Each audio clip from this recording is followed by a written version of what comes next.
प्रिय विद्यार्थियों, मैं आप सभी का स्वागत करता हूं। आइए देखते हैं आज की वीडियो में हम लोगों का कौन सा विषय है। तो शुरुआत करते हैं। उससे पहले ये प्रश्न तैयार किया गया है प्रारंभिक परीक्षा की दृष्टि से, इसको हम लोग अंतिम में हल करने का प्रयास जरूर करेंगे। आइए बढ़ते हैं। और आज जो हम लोग का विषय है वो अत्यंत ही रोचक है और लीग से हटकर है।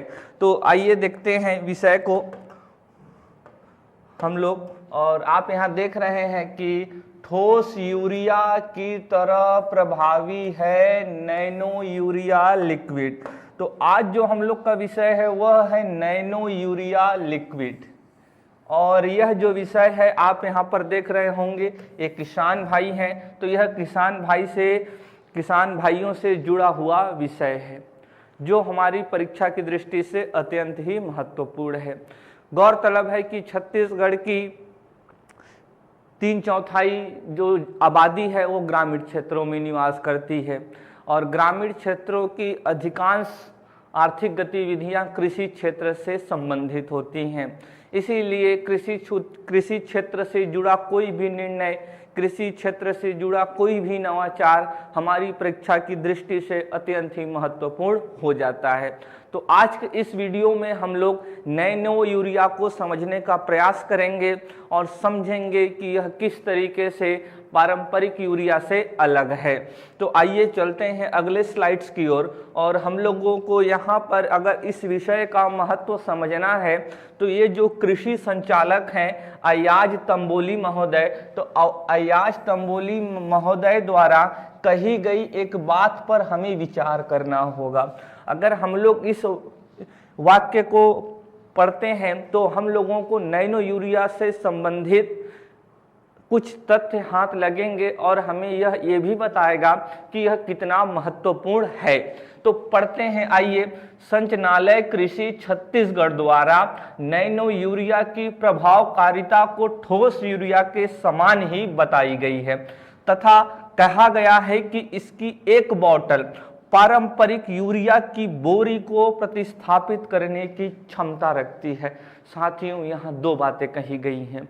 पहला तो यह है कि अब जो नैनो यूरिया आएगा उसका 500 मिलीलीटर का एक बोतल पारंपरिक यूरिया 45 या 50 किलो की जो यूरिया की बोरी है उसको प्रतिस्थापित कर देगा। यानी कि साधारण भाषा में कहने का अर्थ यह है, या तो आप 500 ml का एक बॉटल ले लीजिए या तो फिर आप एक बोरी ले लीजिए 50 किलो के यूरिया का। उसका अगर आप खेतों पर छिड़काव करते हैं तो जितना उस यूरिया से आप कृषि कार्य कर सकते हैं उतना ही कार्य आप उस बोतल से भी कर सकते हैं। दूसरी बात यहाँ पर कही गई है कि ये जो नैनो यूरिया है इसका परीक्षण किया गया तो इसकी जो प्रभावकारिता भी है वो भी सकारात्मक ही आई है। तो आइए आगे बढ़ते हैं। तो ये दो बातें बताती हैं कि ये जो नैनो यूरिया है इसकी प्रभावकारिता, इसका जो रिजल्ट आया है वो पॉजिटिव है। दूसरी बात, इसमें कैपेसिटी है कि ये रिप्लेस कर सके किसको, तो ट्रेडिशनल यूरिया को। तो ये बहुत ही महत्वपूर्ण बातें हैं क्योंकि लगातार जो खेती किसानी है उसका परिदृश्य निरंतर परिवर्तित हो रहा है और अगर खेती किसानी का परिदृश्य निरंतर परिवर्तित हो रहा है तो हमारे परीक्षा से जुड़े तथ्य भी निरंतर परिवर्तित हो रहे हैं। और उसके साथ अगर हम लोग परिवर्तित नहीं होंगे तो लोक सेवा आयोग से हम लोग कहीं पीछे छूट जाएंगे और परीक्षा में पूरी तरीके से साफ हो जाएंगे, मामला सेट हो जाएगा। तो इसीलिए हम लोगों को तैयार रहना होगा। आइए आगे बढ़ते हैं। तो सबसे पहले हम लोग यह जान लेते हैं कि नैनो यूरिया को क्यों लाया जा रहा है, क्यों उसका परीक्षण किया जा रहा है। कुछ तो समस्या होगी पारंपरिक यूरिया की बोरी में, तो आइए उस समस्या को देखते हैं। तो पहली समस्या है उच्च आयात बिल। उच्च आयात बिल। साथियों, यहाँ आपको मैं बताना यह जरूरी समझता हूँ कि किसानों को मुख्य रूप से 3 उर्वरकों की आवश्यकता होती है। इससे पहले थोड़ा हम लोग ये भी जान लेते हैं कि उर्वरक क्यों जरूरत है उर्वरक की किसानों को, ये भी समझ लेना आवश्यक है। तभी इस विषय के इम्पोर्टेंस को हम लोग आत्मसात कर सकते हैं। तो आइए हम लोग यूरिया के महत्व को जानते हैं। तो साथियों ये कल्पना करिए कि यह कोई वृक्ष है, यह कोई वृक्ष है। मैं ज़्यादा सुंदर चित्र तो नहीं बना पाता हूँ, लेकिन फिर भी आप लोगों के लिए प्रयास कर रहा हूँ और इसको देखते हैं। तो यह एक कोई पादप है और यह जो पादप है इसको भोजन के अलावा कुछ पोषक तत्वों की जरूरत पड़ती है। पादपों को ही नहीं, हम लोगों को भी अपने शरीर को स्वस्थ रखने के लिए, बीमारियों से रक्षा करने के लिए कुछ पोषक तत्व, विटामिन, फाइबर और जल की आवश्यकता होती है। अगर हम लोग प्रोटीन, कार्बोहाइड्रेट, फैट की तो जरूरत होती ही है, लेकिन इस तीन चीज़ों से ही काम नहीं चलता है। पौधों को पोषक तत्व की भी आवश्यकता रहती है, क्योंकि जो प्रोटीन निर्माण में नाइट्रोजन की आवश्यकता होगी, क्लोरोफिल में कैल्शियम और मैग्नीशियम की आवश्यकता होगी, तो कुछ पोषक तत्व पादपों को बहुत जरूरी रहते हैं। और ऐसे 3 पोषक तत्व हैं जो पादपों को बृहत मात्रा में आवश्यकता होती है। एक है नाइट्रोजन, दूसरा है फास्फोरस और तीसरा है पोटेशियम। ये जो नाइट्रोजन है इसी की आपूर्ति के लिए यूरिया का छिड़काव किया जाता है।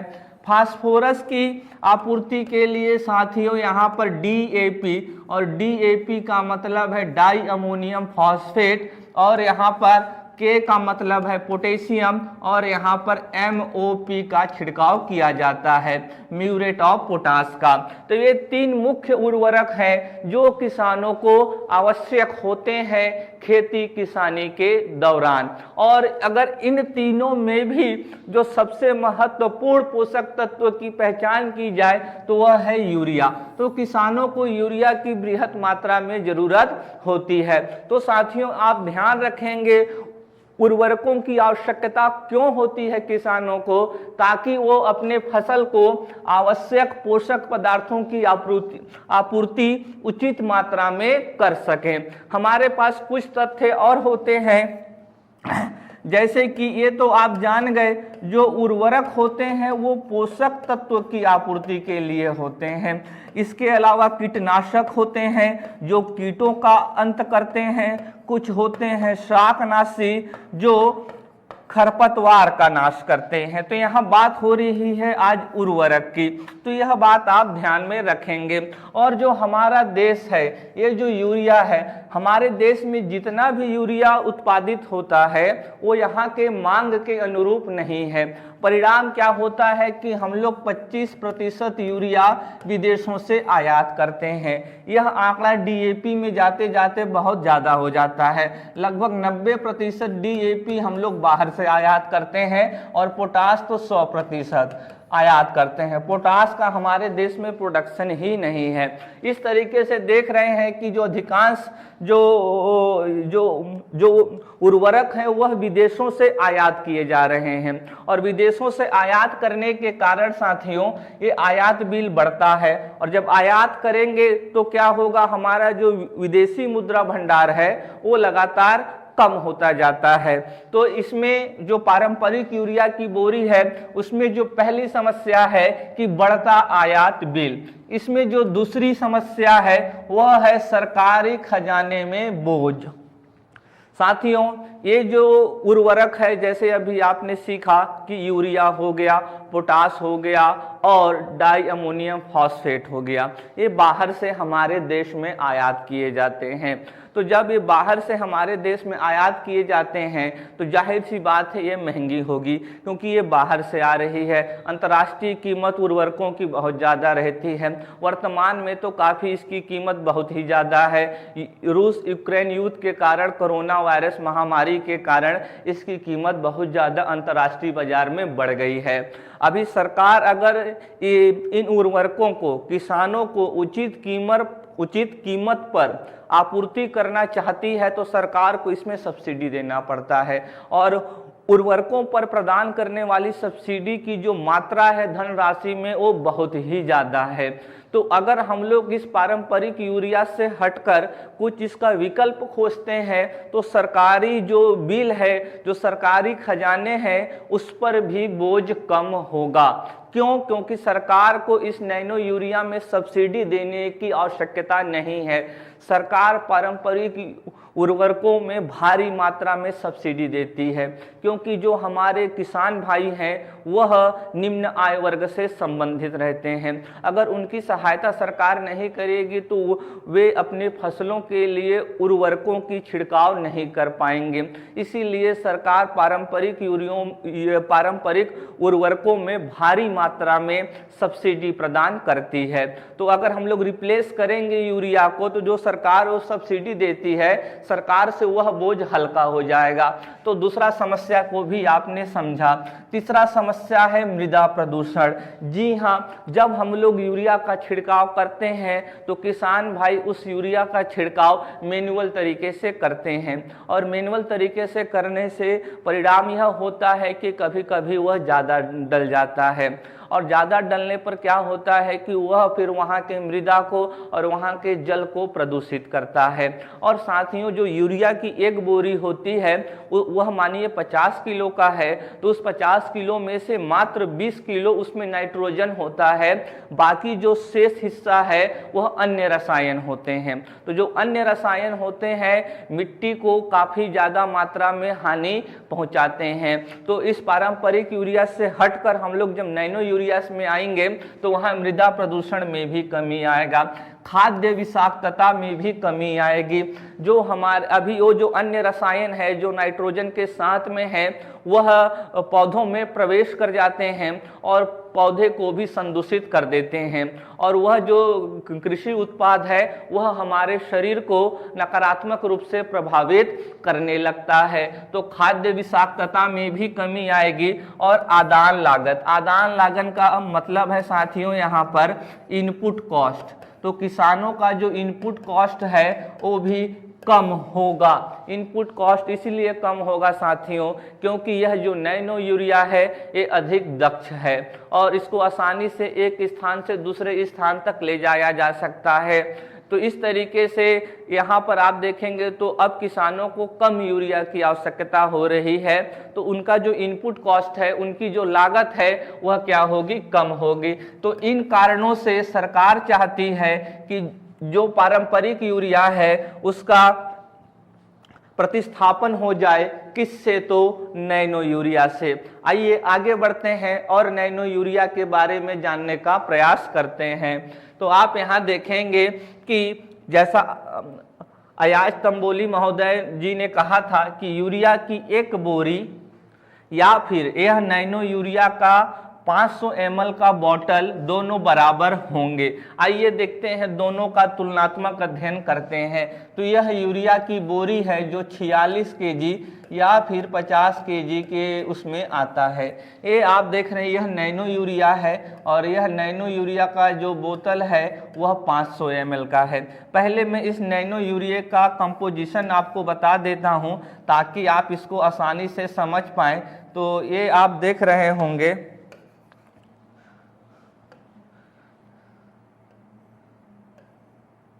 तो यह नैनो यूरिया का बोतल है। इसमें तरल होते हैं और तरल में छोटे छोटे नाइट्रोजन के नैनो पार्टिकल होते हैं।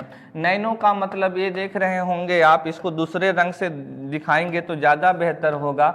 ये छोटे छोटे नाइट्रोजन के पार्टिकल हैं, इस द्रव में छोटे छोटे पार्टिकल हैं और ये बहुत ही छोटे पार्टिकल हैं, नैनो पार्टिकल हैं। इसको नैनो यूरिया इसीलिए कहा जा रहा है क्योंकि इसमें जो नाइट्रोजन के कण हैं वह नैनो आकार के हैं। नैनो आकार के कहने का मतलब है 10⁻⁹ नैनो मीटर। तो या तो यह ऐसा लिखा रहेगा 1 नैनोमीटर या फिर 10⁻⁹ मीटर। तो नैनो यूरिया इसीलिए कहते हैं क्योंकि ये जो नैनो यूरिया का बॉटल है इसमें द्रव रहता है, द्रव में अन्य रसायन रहते हैं और उसमें यूरिया के छोटे छोटे पार्टिकल रहते हैं और उनका आकार जो होता है वो नैनो प्रकृति का होता है। आगे और देखते हैं कि इस 46 kg में से और 50 kg में से यहाँ मात्र आप देखेंगे तो 46% ही नाइट्रोजन होता है, बाकी अन्य रसायन होते हैं। तो अगर मैं इस 46 केजी का 46% निकालूं तो मेरे को मिलेगा 20 किलो नाइट्रोजन। तो यानी यह जो यूरिया की बोरी है इसका मात्र 20 किलो ही नाइट्रोजन होता है, बाकी हिस्सा यहाँ पर अन्य रसायन होते हैं। और अगर मैं यहाँ बात करूँ, ये जो 500 ml का बॉटल है इसका 4% हिस्सा ही नाइट्रोजन होता है, यानी कि यहाँ अगर हम लोग निकालेंगे तो 20 ग्राम यहाँ पर नाइट्रोजन होगा। बाकी 96% इसका जो हिस्सा होता है वो अन्य रसायन होता है। लेकिन इसमें जो अन्य रसायन है वह मृदा प्रदूषित नहीं करेगा, खाद्य विषाक्तता नहीं करेगा। क्यों नहीं करेगा ये आपको आगे समझ में आएगा। तो इस तरीके से आप देख रहे हैं, तो अयाज तंबोली महोदय जी कह रहे थे या तो आप इसको ले लीजिए या तो आप इसको ले लीजिए। और लगभग दोनों की कीमत की बात करें तो लगभग दोनों की कीमत समान ही है। लेकिन छत्तीसगढ़ के धमतरी जिले में एक परीक्षण किया गया था और उस परीक्षण में इसके जो परिणाम आए थे वो सकारात्मक आए थे। देश भर में यह काफी लोकप्रिय हो रहा है नैनो यूरिया, इसीलिए काफी महत्वपूर्ण हो जाता है। आइए आगे बढ़ते हैं और नैनो यूरिया के संदर्भ में और भी चीजें जानने का प्रयास करते हैं। तो इस नैनो यूरिया को कौन बनाया है? तो इफिको ने बनाया है। आप जानते हैं कि जो इफिको है, इफिको का मतलब है इंडियन फार्मर फर्टिलाइजर्स कोऑपरेटिव। यह एक सहकारी संस्थान है अमूल की तरह और प्रतिष्ठित सहकारी संस्थान है जो देश भर में सहकारिता आंदोलन को आगे बढ़ाने का कार्य कर रहा है। इस इफिको ने कलोल में एक प्लांट लगाया है। कलोल कहाँ है? तो गुजरात में। और यह प्लांट जो कलोल में है यही नैनो यूरिया का उत्पादन कर रहा है। और इस नैनो यूरिया के उत्पादन के साथ ही इसने एक रिकॉर्ड बनाया है। आइए जानते हैं उस रिकॉर्ड को। आप देख रहे हैं इफिको नैनो यूरिया तरल दुनिया का पहला नैनो उर्वरक है जिसे भारत सरकार के उर्वरक नियंत्रण आदेश FCO 1985 द्वारा अधिसूचित किया गया है। तो साथियों, इस वाक्य का मतलब यह है कि भारत पूरे विश्व में पहला ऐसा देश बन गया है जिसने नैनो यूरिया का व्यावसायिक उत्पादन प्रारंभ किया है और भारत सरकार से इसको अनुमति भी मिल गई है। यह जो भारत सरकार के उर्वरक नियंत्रण आदेश 1985 हमें यह बता रहा है कि इसको भारत सरकार से अनुमति मिल गई है कि इसका छिड़काव खेतों में किया जा सकता है, इसका कोई भी गंभीर नकारात्मक परिणाम नहीं होंगे। आगे देखते हैं, नैनो यूरिया में 4% कुल नाइट्रोजन होता है, तो ये भी आप ध्यान रखेंगे प्रारंभिक परीक्षा की दृष्टि से। आगे चलते हैं, नैनो नाइट्रोजन कण का आकार 20 से 50 नैनोमीटर तक होता है। ध्यान रखेंगे इस बात को, तो 20 से 50 नैनोमीटर, 20 से 50 नैनोमीटर, यानी कि अगर मैं इसको सिंप्लीफाई करूं तो मुझे मिलेगा इंटू 10⁻⁻⁹ मीटर। बहुत ही छोटे होते हैं और बहुत ही छोटे होने के कारण इनका जो प्रभावकारिता है वह उच्च है। तो आगे पढ़ते हैं कि यह कण समान रूप से पानी में बिखरे हुए हैं। जो तरल होता है जिसमें अन्य रसायन होते हैं उसमें यह बिखरा हुआ होता है। नैनो यूरिया अपने छोटे आकार 20 से 50 नैनोमीटर और उच्च उपयोग दक्षता के कारण पौधों को उपलब्ध होने वाले नाइट्रोजन में वृद्धि करते हैं। ये छोटे आकार के होने के कारण पौधे इसको बहुत ही जल्दी अवशोषित कर लेते हैं और छोटे आकार होने के कारण अगर पौधों की पत्तियों से आसानी से तने तक पहुंच जाते हैं, पौधों की पत्तियों से आसानी से यह पौधों के अन्य भागों तक पहुंच जाते हैं। तो पारंपरिक यूरिया से यह जो नैनो यूरिया है वो अधिक दक्ष और प्रभावी है। आगे बढ़ते हैं, महत्वपूर्ण विकास चरणों में जब पौधे की पत्तियों पर छिड़काव किया जाता है तो यह रंध्रों और अन्य छिद्रों के माध्यम से प्रवेश करता है और पौधे की कोशिकाओं द्वारा अवशोषित कर लिया जाता है। पौधों में जहां कहीं भी इसकी आवश्यकता होती है फ्लोएम परिवहन के माध्यम से वितरित हो जाता है। तो यहाँ कहने का अर्थ यह कह रहा है साथियों, ये जो वाक्य है कि जो नैनो यूरिया का छिड़काव पत्तियों पर किया जाता है, पत्तियों में उपस्थित होते हैं स्टोमेटा, स्टोमेटा से वह पौधे के अंदर प्रवेश करता है और फ्लोएम के माध्यम से वह पौधे के अन्य भागों तक में पहुंच जाता है। आइए इस मैकेनिज्म को हम लोग देखते हैं और मैंने जो चित्र बनाया था उसको फिर से समझते हैं। तो ये साथियों आप देख रहे हैं यह एक पौधा है। तो जो पारंपरिक यूरिया होता है उसका जो छिड़काव किसान भाई जो करते हैं, उसका जो छिड़काव किसान भाई करते हैं वह हाथ से करते हैं। तो ये जो पारंपरिक यूरिया है उसका छिड़काव इन्होंने किया और ये जो पारंपरिक यूरिया का छिड़काव है और पारंपरिक यूरिया का यहाँ छिड़काव करते हैं, यह पारंपरिक यूरिया जल के साथ घुल जाता है और जल के साथ घुल जाएगा और जब पौधे का जड़ जल को अवशोषित करेगा तो जल के साथ यह पारंपरिक यूरिया भी पौधों के अन्य भागों तक पहुंच जाता है। अपने आप पहुंच जाएगा क्या? अपने आप क्या ही होता है साथियों इस दुनिया में। तो पौधों में प्रकृति ने एक पाइप का निर्माण किया है और उस पाइप को कहते हैं जाइलम। तो जाइलम क्या है? एक प्रकार का उत्तक है जो पौधों की जड़ों से अवशोषित जल को पौधों के अन्य भागों तक ले जाती है, जैसे कि पत्तियों तक ले आएगी, क्योंकि पत्तियों को जल की आवश्यकता होती है। कब? जब वह प्रकाश संश्लेषण की क्रिया करते हैं। तो जड़ से पत्तियों तक जल को लाने का काम कौन करता है? जाइलम करता है। इसी तरीके से मित्रों एक पाइप पौधों में और होता है और उस पाइप को कहते हैं फ्लोएम, उस पाइप को कहते हैं फ्लोएम। और ये जो फ्लोएम होता है ये भी बहुत ही महत्वपूर्ण है। तो जो नैनो यूरिया होगा, नैनो यूरिया का जो नैनो यूरिया होगा जो अभी नवाचारी है, उसका छिड़काव हम लोग पत्तियों में करेंगे, पत्तियों में करेंगे और पत्तियों में यहाँ पर रंध्र उपस्थित होते हैं जिसे स्टोमेटा कहते हैं। ये सभी क्या है? तो स्टोमेटा है और ये जो स्टोमेटा है इसी को हिंदी में रंध्र कहा जाता है या प्रवेश द्वार कहा जाता है।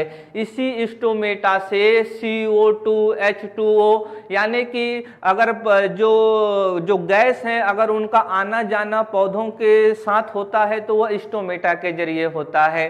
तो हम लोग इस नैनो यूरिया की छिड़काव मिट्टी में नहीं करेंगे, पौधों की पत्तियों में करेंगे, क्योंकि जो नैनो यूरिया के कण हैं वो अत्यंत ही छोटे हैं, नैनो प्रकार के हैं, तो इन रंध्रों से प्रवेश कर जाते हैं और अन्य रसायन प्रवेश नहीं करता है क्योंकि उसके कण बड़े होते हैं। इसीलिए इस पे जो ये बॉटल तैयार किया गया है नैनो यूरिया का, उसमें नाइट्रोजन के कणों को अत्यंत छोटा बनाया गया है ताकि वही नाइट्रोजन के कण पौधे में प्रवेश करें और पौधों को उचित लाभ प्रदान करें। तो यहाँ पर मूलभूत अंतर यही है पारंपरिक यूरिया में और नैनो यूरिया में कि पारंपरिक यूरिया का छिड़काव मिट्टी में किया जाता है जबकि नैनो यूरिया का छिड़काव पत्तियों में किया जाएगा। पत्तियों में छिड़काव किया गया और जो नाइट्रोजन के कण थे उस नैनो यूरिया उस बॉटल में उस तरल में वो अत्यधिक छोटे होते हैं और स्टोमेटा से प्रवेश कर जाते हैं और स्टोमेटा से प्रवेश करने के बाद वह फ्लोएम के माध्यम से पौधों के अन्य भागों तक पहुंच जाते हैं। तो पौधों में दो पाइप लगा होता है, एक होता है पत्तियों से नीचे आने के लिए और दूसरा पाइप होता है जड़ से ऊपर जाने के लिए। तो जो जल को लेकर जाएगा वो जाइलम है, ज दोनों में है। याद करने का सहज तरीका है। फ्लोएम एक तो उस नैनो यूरिया को यहाँ तक ले आएगा, तो क्या इस फ्लोएम का निर्माण प्रकृति ने नैनो यूरिया के लिए किया था क्या? नहीं, ये तो हम लोग फ्लोएम का प्रयोग कर रहे हैं। फ्लोएम का जो प्रकृति ने कर्तव्य निर्धारित किया है कि पत्तियों में जो भोजन बनेगा उसको आप अन्य भागों तक लेकर जाएंगे और पत्तियों को जो जल की आवश्यकता होगी वह जड़ से जाइलम के माध्यम से आती है। तो वैज्ञानिकों ने देखा ये जो फ्लोएम होता है वह भोजन के साथ नैनो यूरिया को भी पौधों के अन्य भागों तक पहुंचा सकता है जहां इसकी जरूरत हो और यहां पर उचित कार्यवाही हो सकती है। तो इस मूलभूत ब्लूटूथ अंतर को आपको समझना ही चाहिए। आइए आगे बढ़ते हैं। यहाँ पर 2 पॉइंट और है कि ये जो नैनो यूरिया होता है इसका पृष्ठ क्षेत्रफल ज्यादा होता है। पृष्ठ क्षेत्रफल ज्यादा होने का परिणाम होता है कि यह आसानी से अवशोषित हो जाता है। दूसरा है कणों की संख्या यहाँ पर अधिक होती है। आगे बढ़ते हैं और हम लोग जानते हैं इसके बारे में कुछ और तथ्यों को यहाँ पर। इसीलिए नैनो यूरिया तरल के परिणय उपयोग से अधिक कुशल नाइट्रोजन अवशोषण, बेहतर शारीरिक विकास, अनाज उत्पादन और फलों की गुणवत्ता बेहतर होती है। ये यहाँ पर यह जो बिंदु है कहना चाह रहा है, अगर आप नैनो यूरिया का प्रयोग करेंगे तो जो आपका फसल होगा उसकी गुणवत्ता भी ज्यादा रहेगी, अनाज का उत्पादन भी ज्यादा होगा और उस पौधे का शारीरिक विकास भी बेहतर होगा। आगे बढ़ते हैं और ये आप देख रहे हैं तो यह स्टोमेटा आपको दिख रहे होंगे चित्र में। यही स्टोमेटा से जो नैनो पार्टिकल्स हैं यूरिया के वे प्रवेश करते हैं और प्रवेश करने के बाद फ्लोएम के माध्यम से अन्य स्थानों पर पहुंच जाते हैं। वे आसानी से कोशिका भित्ति या रंध्र छिद्रों के माध्यम से प्रवेश कर सकते हैं। रंध्र का मतलब क्या है स्टोमेटा में पहले ही बता चुका हूं। तो पौधों में ये कहां से प्रवेश करेंगे? रंध्र से। ध्यान रखिएगा यह जड़ से अवशोषित नहीं होंगे। ये कहां से जाएंगे पौधे के अंदर? तो स्टोमेटा से। आगे बढ़ते हैं और ये आप देख रहे हैं अब रंध्र के माध्यम से प्रवेश तो कर गए, अब वह पौधों के अन्य भागों तक कैसे पहुंचेंगे? तो उसके लिए 2-3 मैकेनिज्म होते हैं। एक तो हम लोगों ने जान लिया है कि फ्लोएम होता है, उसके अलावा ये प्लाज्मोडेस्माटा भी होता है। यह पौधों के 2 कोशिकाओं के बीच में संपर्क होता है। एक चैनल होता है, एक वाहिका होता है। तो प्लाज्मोडेस्माटा के जरिए भी वो जो नैनो यूरिया के कण होंगे पौधों की एक कोशिका से दूसरे कोशिका में प्रवेश करेंगे। इसी तरीके से पौधों में और भी अन्य चैनल होते हैं जिसमें नैनो यूरिया का पौधों के अंदर एक स्थान से दूसरे स्थान तक हस्तांतरण होगा। कौन कौन से हैं? तो एक्वापोरिन है, आयन चैनल है और एंडोसाइटोसिस है। तो ये और भी अन्य वाहिकाएं हैं जो पौधों में उपस्थित होते हैं जो नैनो यूरिया को एक स्थान से दूसरे स्थान तक ले जाने का कार्य करते हैं। आइए हम लोग नैनो यूरिया के लाभ को जान लेते हैं। तो अभी तक आपने जाना है कि नैनो यूरिया किस तरीके से अलग है पारंपरिक यूरिया से। साथियों, तो इसमें आप देख रहे हैं कि पत्तियों के जरिए छिड़काव किया जा रहा है। अभी जो पारंपरिक यूरिया होता है उसका छिड़काव इस तरीके से किया जाएगा क्योंकि वह ठोस होता है। नैनो यूरिया तरल होगा तो उसका छिड़काव नहीं कर सकते, उसके लिए पंप लगेगा। आप लोगों ने किसानों को देखा होगा पंप के जरिए पीछे लटकाए रहते हैं, बस्ते के जरिए फिर छिड़काव करते हैं। तो आइए जानते हैं इसके लाभों को। उच्च पैदावार होगा। जी हाँ, वो जो नैनो यूरिया होते हैं वो आसानी से पौधों में पहुंचते हैं और पौधों के अन्य भागों में। जो पारंपरिक यूरिया होता है, कभी कभी क्या होगा, आपने ठोस यूरिया का छिड़काव किया, हो गई बारिश, टिप टिप पानी बरस गया, पूरा ठोस यूरिया जल के साथ घुला और बह गया, पौधों को अवशोषण का टाइम ही नहीं मिला। तो पारंपरिक यूरिया में कई प्रकार की समस्याएं हैं और पारंपरिक यूरिया से ये भी देखा जा रहा है कि उत्पादकता में कमी आ रही है। उत्पादन तो बढ़ जाता है उर्वरकों के छिड़काव से, क्योंकि हम लोग उर्वरकों का छिड़काव कर देते हैं, नाइट्रोजन तो जैसे तैसे पौधों को मिल जाता है, लेकिन जो भूमि है लगातार बंजर होती जा रही है और जो पैदावार है, जो उत्पादकता है वो कम होती जा रही है। तो नैनो यूरिया से उच्च पैदावार सुनिश्चित होगा, किसानों की आय में वृद्धि होगी। आप जानते हैं कि भारत सरकार वर्ष 2022 तक किसानों की आय को दुगना करना चाहती है, लेकिन सरकार इस लक्ष्य को पाने में असफल रही। लेकिन अगर नैनो यूरिया का सरकार प्रोत्साहन करती है तो जरूर किसानों की आय दुगनी करने में सहायता मिलेगी। आइए देखते हैं कैसे आय दुगनी हो जाएगी। तो सबसे पहली बात तो यही है कि नैनो यूरिया के छिड़काव से उत्पादकता में बढ़ोतरी होगी। उत्पादकता का मतलब है उत्पादन प्रति एकड़, उत्पादन प्रति एकड़। यानी मानिए पहले एग्जाम्पल ले रहा हूं, पहले 20 किलो उत्पादित होता था 1 एकड़ में, अब नैनो यूरिया के बाद उसी 1 एकड़ में 25 किलो का उत्पादन हो रहा है। तो उत्पादकता में बढ़ोतरी होगी, आदान लागत में कमी आएगी, क्योंकि ये जो नैनो यूरिया है यह कम मात्रा में ही ज़्यादा प्रभावी है, तो इनपुट कॉस्ट कम होगा, और इनपुट कॉस्ट कम होगा तो किसानों को फायदा होगा। पहले उनको खाद के लिए, उर्वरक के लिए मान लीजिए 100 रुपये लगाना पड़ रहा था, अब उनको 80 रुपये ही लगाना पड़ रहा है, तो हुआ ना फायदा 20 रुपये का। तीसरी बात है कि उनके जो उत्पाद हैं उसकी गुणवत्ता बेहतर होगी, और अगर उत्पादों की गुणवत्ता बेहतर होगी तो उन्हें अपने उपज का मूल्य भी बेहतर मिलेगा। आप लोगों ने फलों के दुकान में देखा होगा, कपड़ों या कोई भी चीज़ जाते हैं तो हम लोग हमेशा क्वालिटी की मांग करते हैं।